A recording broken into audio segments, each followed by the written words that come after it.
விளம்பர திமுக ஆட்சியில் தமிழகம் முழுவதும் கஞ்சா, மெத்தபட்டமைன் உள்ளிட்ட போதைப் பொருள் விற்பனை அமோகமாக நடைபெற்று வருகிறது. சென்னையில் மே மாதத்தில் மட்டும் 110 போதைப் பொருள் விற்பனை வழக்குகளில் 228 பேர் கைது செய்யப்பட்டுள்ளனர் என்பதே அதற்கு சான்று. போதையில்லா தமிழகம் என்ற வெற்று விளம்பரத்திற்காக காவல்துறை மேற்கொள்ளும் ஏமாற்று நடவடிக்கைகள் குறித்து இந்த செய்தி தொகுப்பில் காணலாம். திமுக ஆட்சிக்கு வந்த நாள் முதல் வெளிமாநிலங்களில் இருந்து மட்டுமல்லாமல் வெளிநாடுகளிலிருந்தும் போதைப் பொருட்கள் கடத்தி வரப்பட்டு சென்னையை தலைமையிடமாக வைத்து பல்வேறு இடங்களுக்கு போதைப் பொருள் விநியோகம் செய்யப்படுவது நாள்தோறும் அரங்கேறி வருகிறது.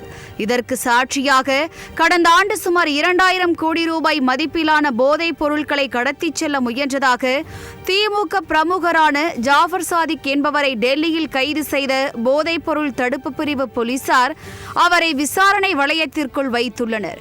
கடந்த 6 மாதங்களுக்கு முன்பு ஆந்திர மாநிலத்தில் இருந்து 17 கிலோ அளவிலான மெத்தபெட்டமைன் போதைப் பொருளை கடத்தி வந்ததாக 12 பேரை மாதவரம் போலீசார் சுற்றி வளைத்து கைது செய்தனர்.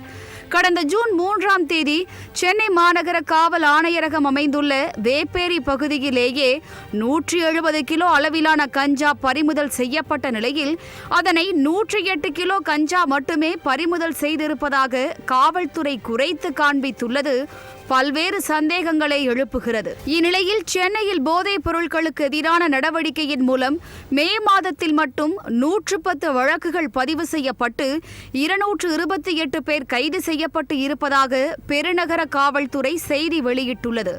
நாள்தோறும் கல்லூரிகள், ஐடி நிறுவனங்கள் மற்றும் தனியார் தங்கும் விடுதிகளில் மக்கள் கூடும் இடங்களில் போதைப் பொருள் விற்பனை தங்கு தடையின்றி நடைபெற்று வருவதாக பொதுமக்கள் குற்றம் சாட்டுகின்றனர். மேலும் போதை ஊசிகள் மற்றும் போதை மாத்திரைகள் பறிமுதல் செய்யப்படுவதும் தொடர்கதையாகி வருகிறது. இந்நிலையில் இத்தனை மாதங்களாக போதைப் பொருள் விற்பனை செய்ததாக கைது செய்யப்பட்டது குறித்து செய்தி குறிப்புகளை வெளியிடாத காவல்துறை மே மாதத்திற்கு மட்டும் வெளியிட்டு இருப்பது திமுக அரசின் வெற்றி விளம்பரத்திற்காகத்தான் என பலரும் விமர்சித்து வருகின்றனர்.